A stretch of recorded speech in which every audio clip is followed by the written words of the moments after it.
How many goddamn pairs of glasses did you buy? 3. So far. 3. Nice, huh? I like them. Yeah. I have a pair just like that. We're good whenever y'all are. Hey guys, Dominic here.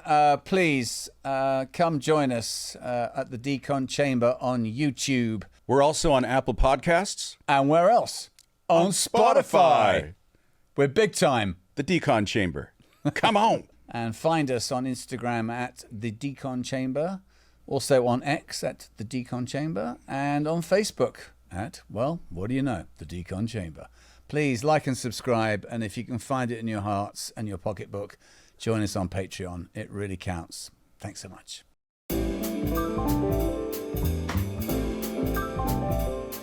The show has begun. Set your phasers to fun. You're guaranteed for a trip. Trip, trip, trip. Step into the Decon with Connor and Dom. It's the Decon Chamber.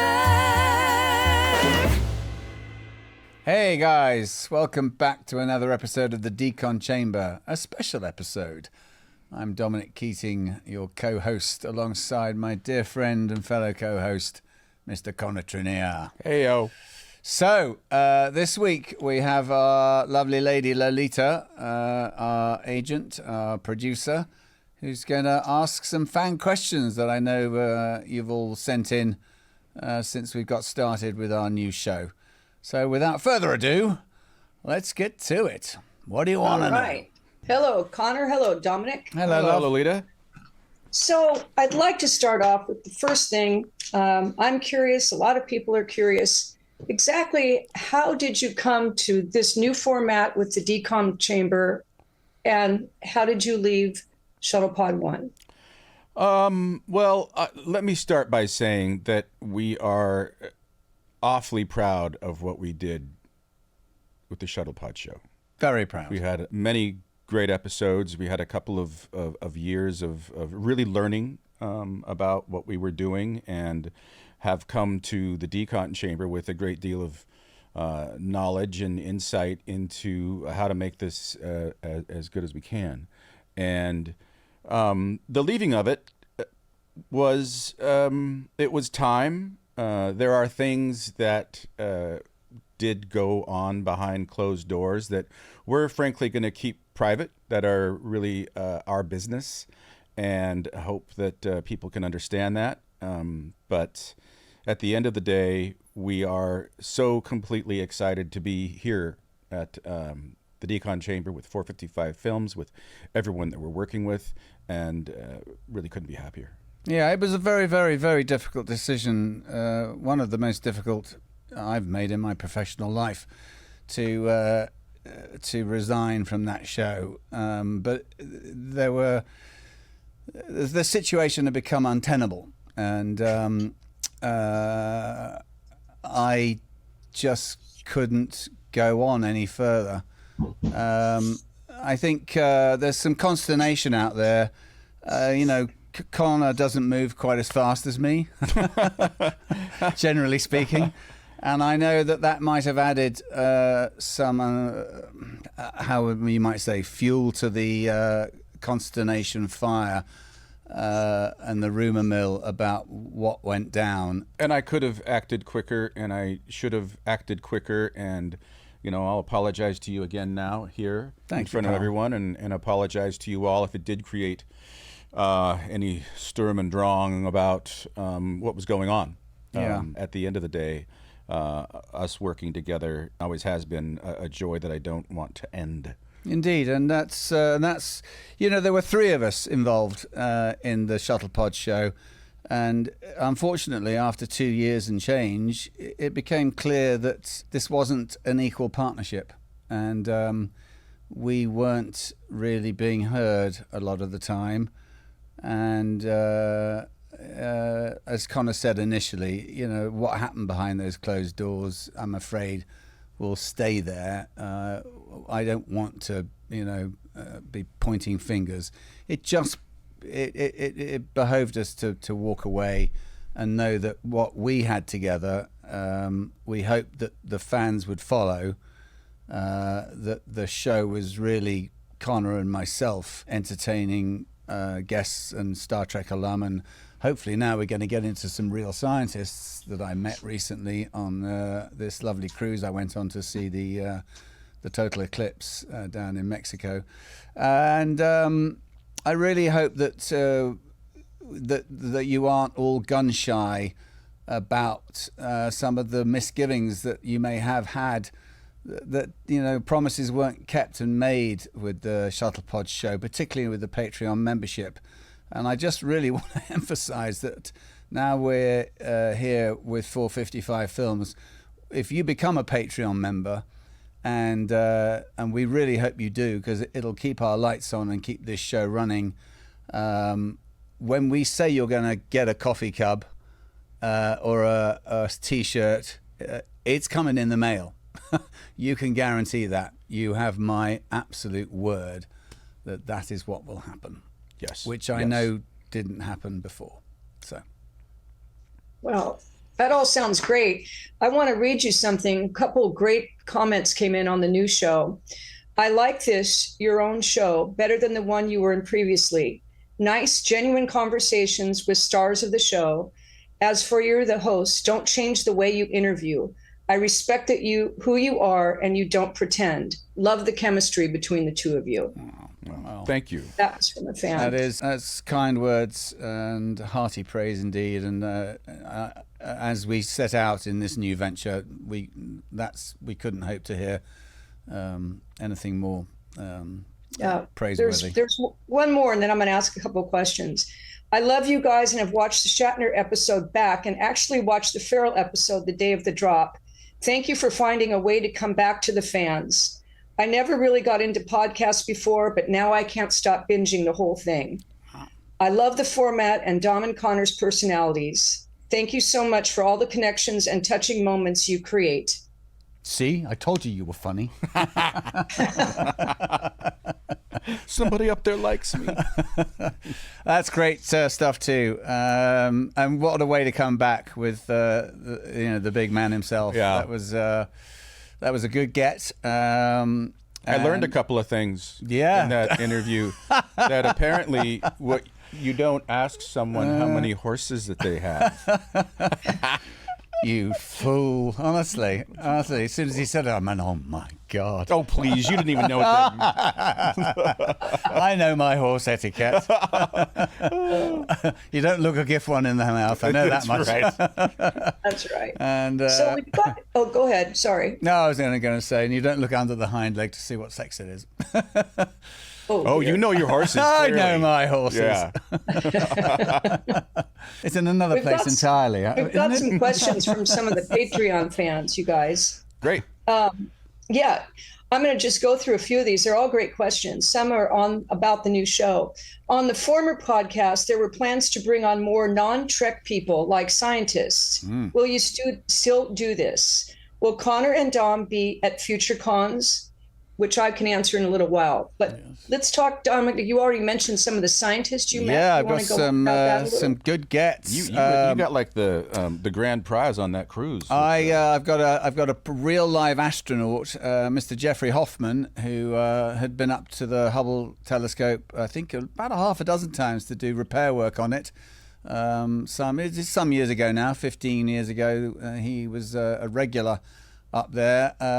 I saw him give 2 or 3 lectures on the ship I was just on for the total eclipse cruise. He's a really fantastically interesting, accomplished man. I mean, his curriculum vitae literally was 3 pages of this pamphlet, and not a word of it was fluff. I mean, I literally read things like this and go, what have you done with your life, son? Seriously, mate. So there's him, a man called Garrett Reisman. He might be a little trickier to get, but I think I'm going to get him too. He's another proper astronaut. He's super busy. In space? He's not been in space, but I think he's done the longest time up at the space, what do you call it? Space station? Station, yeah. I think he did a year.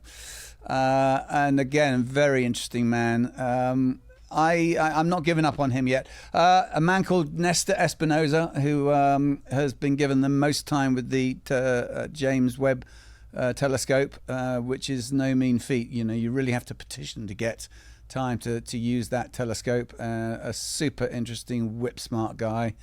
Brianna Binder, who is from Caltech, just an incredibly smart astrophysicist. An incredibly fantastic man who was just a GP. Well, he was a doctor in New Zealand all his professional life. And after he retired and sold his practice, he went back to school, now has a master's degree in astrophysics, and he lectured 2 or 3 times. And his name's Chris Benton, Dr. Chris Benton, and just a really electrifying man. And there's nothing he doesn't know about space. He gave a particularly interesting lecture about the rigors of space travel on the human body and how we actually might go to Mars and beyond. So I've been in touch with all these people, and they're all chomping at the bit. They will be coming on the show.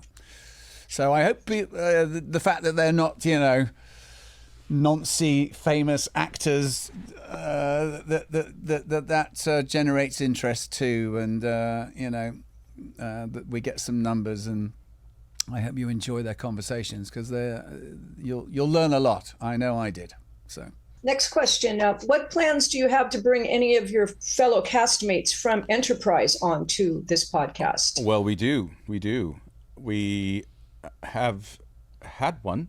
We have had one. We're looking to get another, and that would complete our cast. That pretty much would do it, and we may revisit. I mean,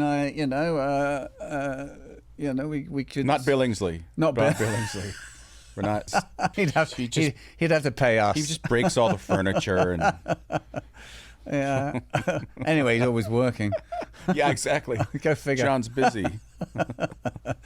So yes, I think we will see the cast out. Yeah, there's one that might be tricky to nail down, but we'll see. I have probes. We're being awfully cagey, aren't we? Well, they just have to stay tuned and find out, right? Yeah, exactly. Stay tuned and find out. Yeah. But so we've got a very what's your good 5-year mission for the Decon Chamber podcast? Gosh, 5 years. Well, not to die. Let's start with that. Is that grim? I don't know. I mean, maybe we could branch out and move into different areas of interviewing people that aren't necessarily connected to Star Trek.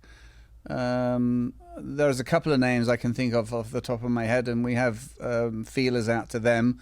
But I think, I think of other podcasts I listen to, and I think Connor and I are, getting better at this, and we can find interest and hopefully have them find us interesting enough to talk to them, and them talk to us about other stuff entirely away from Trek. And, maybe we can generate an audience that would follow that too. I think as we grow, we will have opportunities to speak with hopefully some pretty important people. I think that the goal is to, initially our goal was to speak with actors, speak with scientists, literally anybody who is in the sciences who had been inspired by Star Trek itself. But at the end of the day, I think that,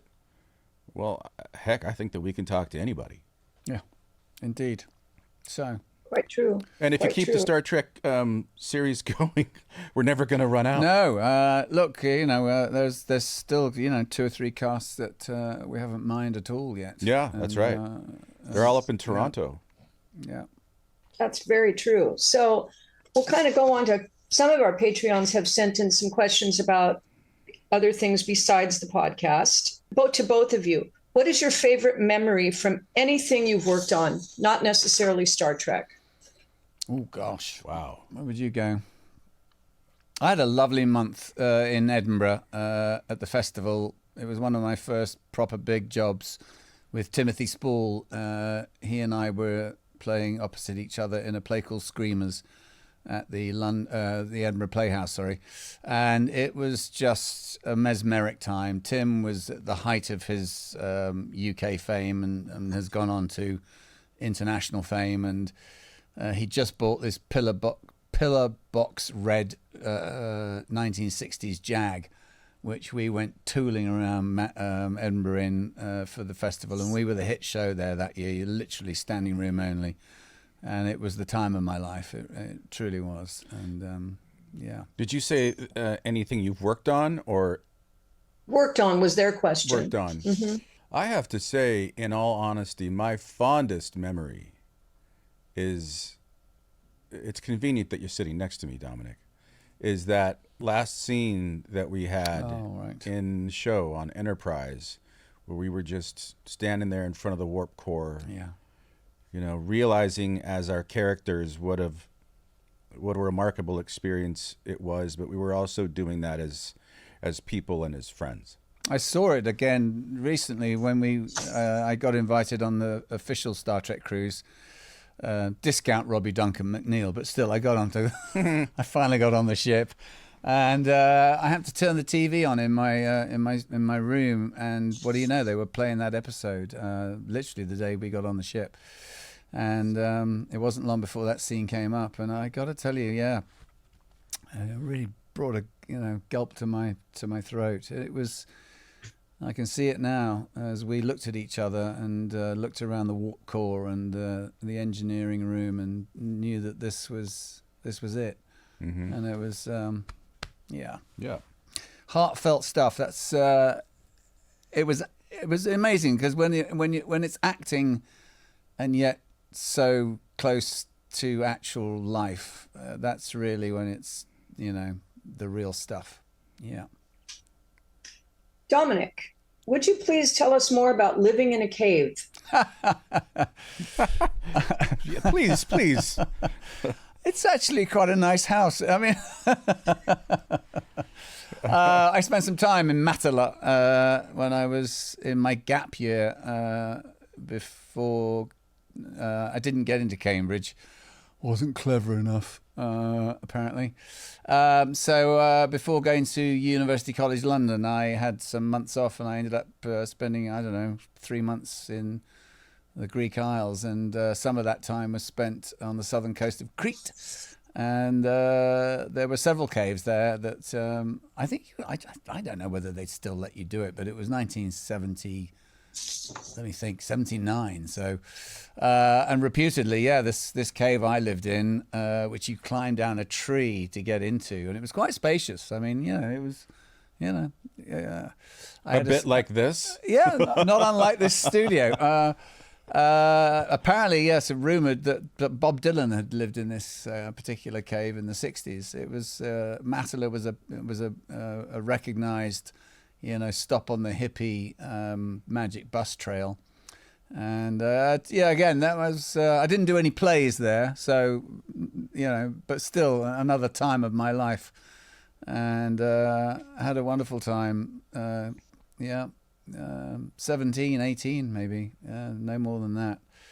And I had a little job working at this chap's little restaurant along the quayside, clearing up the morning's coffee cups and people's pastry leftovers, and he'd feed me a bit. And I'm struggling to think what his name was now.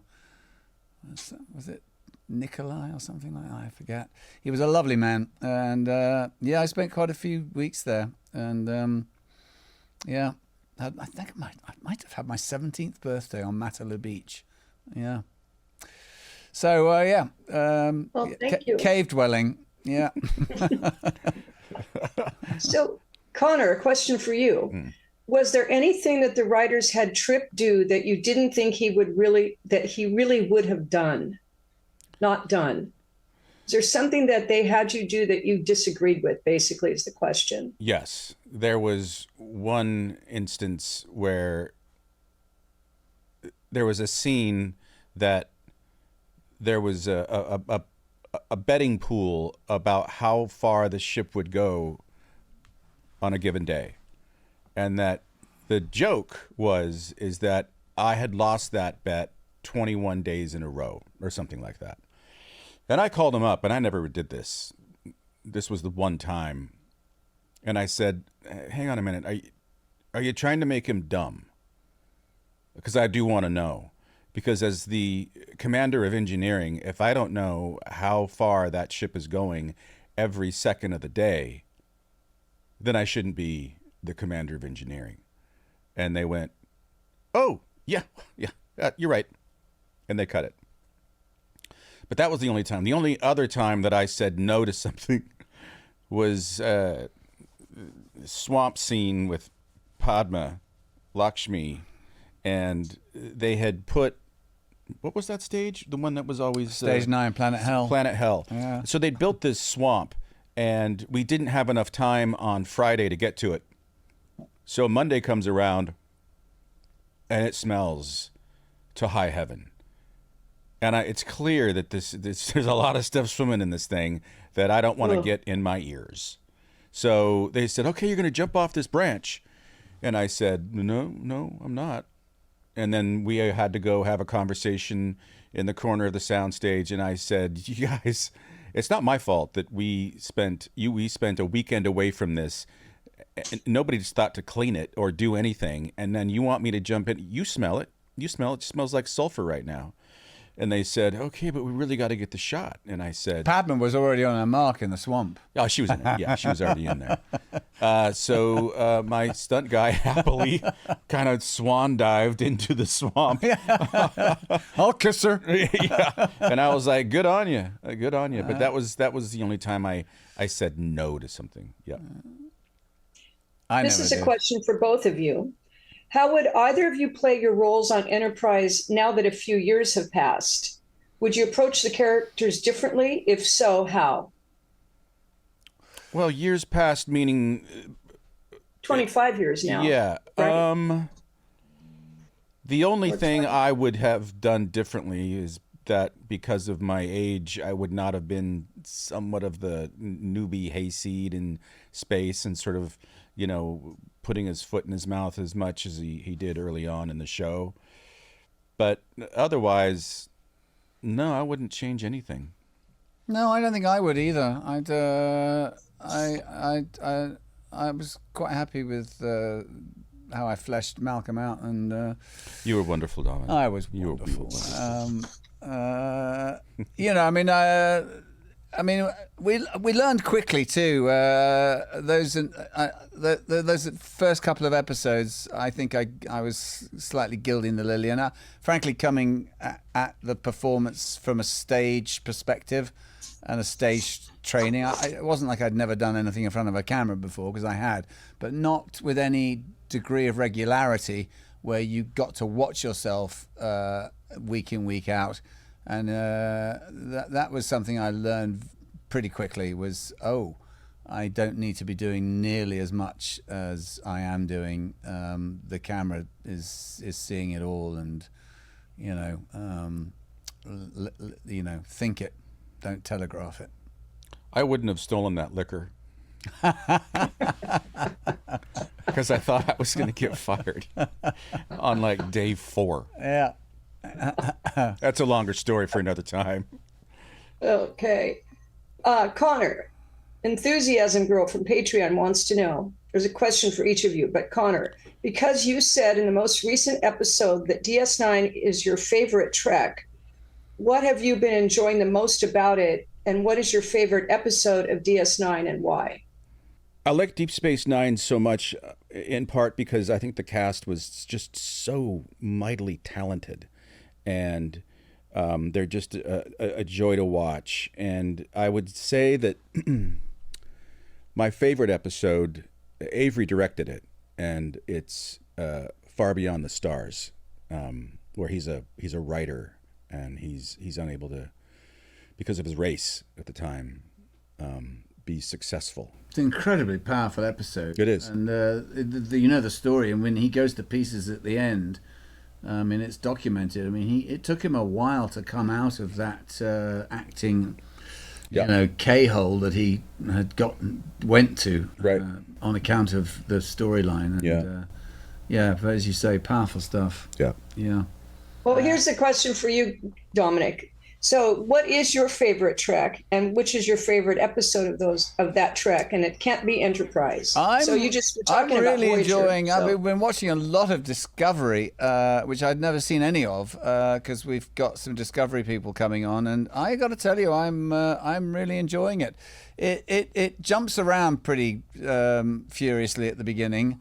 But this 5th season, I'm right in the story, and I love all the characters. The production value is amazing, and again, they've got some seasoned actors in there playing some really beautiful character roles. And there's a breakout star, this young girl, Eve Harlow, that was on the ship just now, that I got to meet, and I can't wait to have her on the show. She is quite luminescent, and she's playing this character Mull absolutely beautifully. Sort of Bonnie and Clyde duo with her and her boyfriend Lack, who is also, I forget the actor's name, but he's terrific too. That's some good stuff, and she is particularly like, watch this girl, she's going to do something. Good to know. I think this is an interesting question. How do you feel social media has impacted the industry? It feels that artists now have to sell themselves as content creators and constantly pump out content to maintain any kind of foothold in the business. They do. I'm doing it now. Yeah. Well, they do. I know that there's a metric that, say, for instance, all things being equal, you have 3 people up for the same role, and they're taking the person who has the highest number of followers. So, yeah, that's exactly happening. It's a little grim. Look, I think as the younger actor has grown up with that thing in their hand, and they have a much better understanding and of its working. You mean the phone? Than I ever will. And I think it becomes, it's part of it's I don't know. I mean, when we started out, we had to go by the stage, and we had to look through and find the auditions, and it's just a different thing. I guess the influencer aspect of being an actor is a little tiresome. That the talent perhaps alone. Not that it ever was the only thing that would get you cast, but it certainly would go a long way when you would audition live in a room, and that experience of being in the room with the decision makers, and there may be even as many as 10 of them, if you could wow them on the spot, there's nothing like the live performance. It's palpable. And maybe that day's gone, because everything's on tape. You get to record it as, 16, 26 times. I don't know how many times. I feel for producers, because maybe they don't know what they're getting anymore. Maybe they don't care. No, they've said as much. Yeah. They have. That their worry is that very thing, that, okay, they had 16 takes to get one that was good, and what are they gonna be like on set? Are they gonna just, choke? Yeah, lay an egg. And I think that we're also living, there's always been this, but we're living in such a heightened level of the cult of personality versus actors being storytellers and the right one. I'll tell you, there were times when I would come back from an audition and think, boy, I think I got that. Mm-hmm. And then see the show and think to myself, no, that they got it right. They got the guy. They got the right guy. Yeah. Right. Yeah. Often it's not. Sometimes it's you, and sometimes it's someone else. It's often someone else, but they tend to get it right. Yeah. I like this one, Margit. I hope I'm saying her name right, from Patreon. When you look, this is for both of you. When you look back on your lives, what would you say has influenced you more, made you who you are today, and what positive experiences in your life or the negative ones? It's kind of a long sentence there. I don't get the last part. What's the last part of that? do you have any positive experiences in your life or any negative ones that have made you who you are today? Well, it's Margit. We know her. Margit. Yes. Yeah. Connor and I were talking about this yesterday. Suffering loss. I lost my dad when I was quite young, and that would be considered a negative impact on a life. It certainly formed me. Losing my mum in the second season of Enterprise definitely informed a lot of my performance after that, and helped in many ways. Actors do fall back on, real life experiences to hopefully bring a truth to their roles. If that answers some of that. Positive experiences, God knows, getting cast on Star Trek has been without doubt one of the most positive experiences of my life, and continues to be so. And we're always eternally grateful for the endless love and support that this fandom just bestows upon us. So thank you. The Connor? positive influence in my life, without question, is my parents. They have been nothing but supportive, really frankly, of anything that I've done. And they would travel the country to come see me do a play. They have been my biggest fans. And the guidance that the both of them have given me throughout my life. I mean, what courses through me are my mom and dad. And if you ever met them, you'd go, yeah, that kind of is. I've met him. I have a, yeah. I concur. And I have to say, in terms of a negative influence, I haven't had a lot of negative influence in my life. And if I have, I've gotten rid of it. Well, we've got the Decon show now. Well, we do. Right. That is a constant negative influence in my life. Oh my God. I'm okay. Yeah, I don't really have an answer for a negative influence that has affected me. I really don't. Sorry. Pretty positive that's guy. Probably good. Yeah. Well, ain't you the lucky one? That can to change. Both of you from Welshbird in the UK. Question to you both. What was the most challenging episode to film of Enterprise, and why? It's to each of you. Well, the shuttle pod one wasn't a walk in the park. No, that was not, was it? No, we've waxed on about that. Just shooting that in, particularly after they powered down the shuttle pod and they wanted to see the breath. We shot that in literally 12-second increments, and some of it was, meaty, emotional stuff, but they couldn't see the breath. But we luckily we'd rehearsed, well enough, and we managed to dance.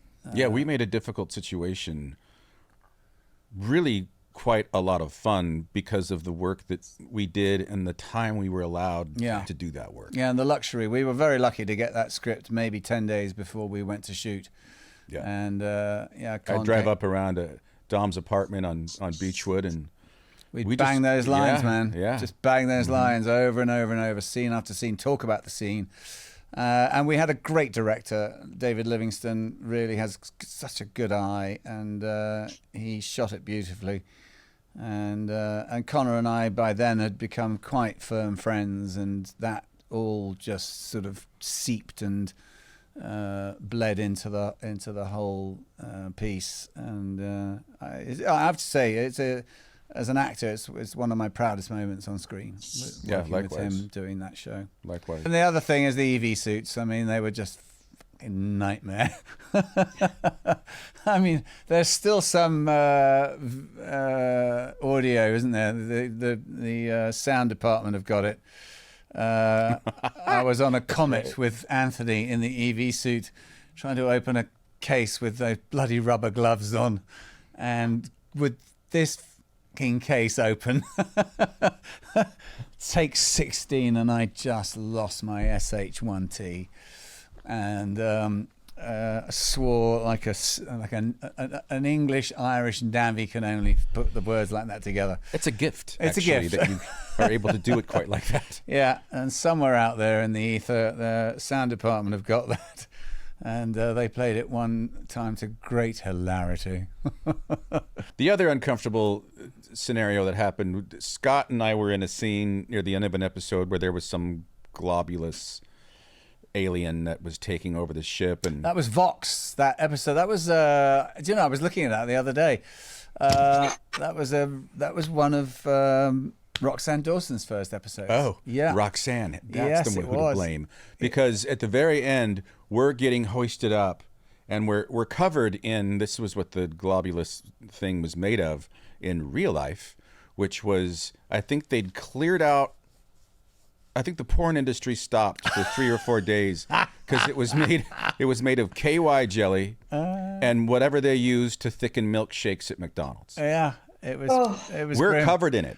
It's Hanging in it. hanging in it, Literally And suspended in this stuff. to the point where when we get set down, our legs had fallen asleep and we just crumpled to the floor. Yeah. And then they had to cut us out of our uniforms, and then Gary, Hose you down. no, and then Gary walks up, who was the camera operator, and this was the only time this has ever happened to me. Hair in the gate. He said, "There's a hair in there."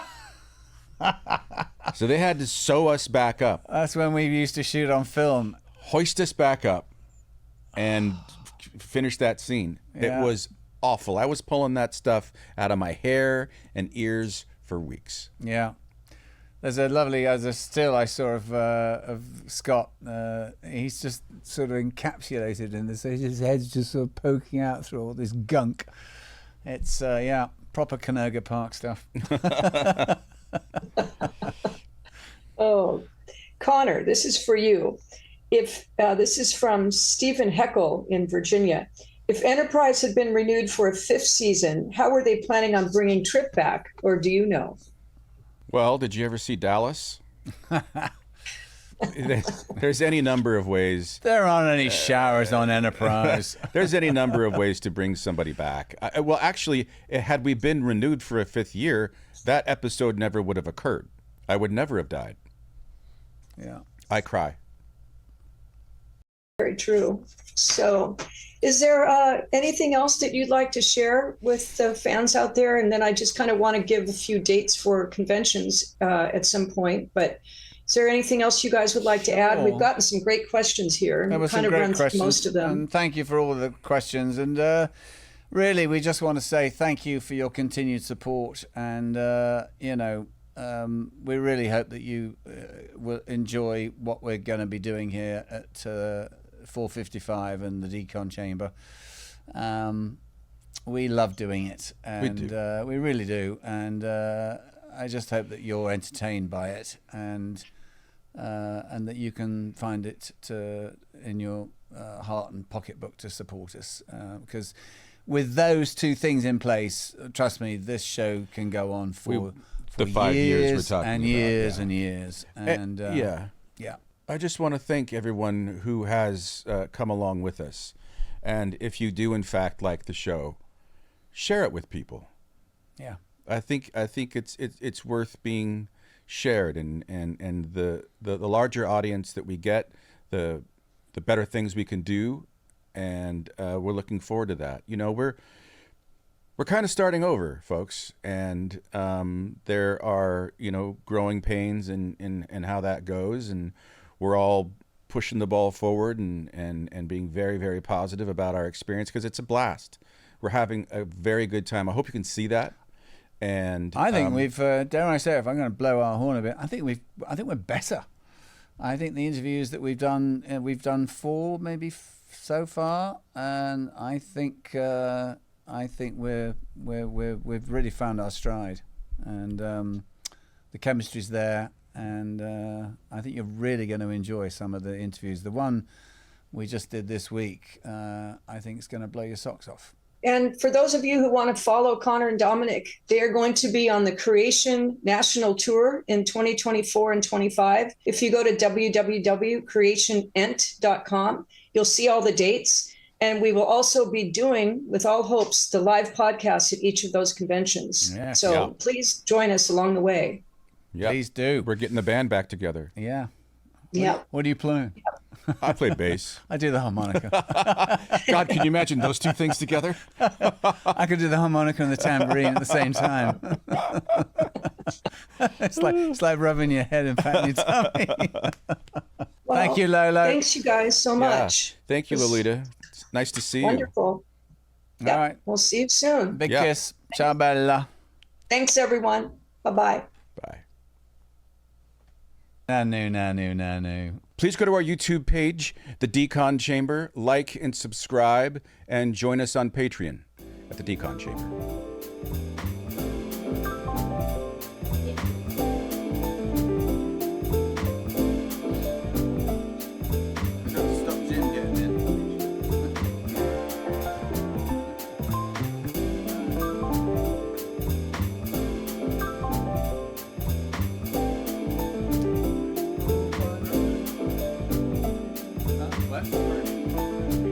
Lolita's going to ask her.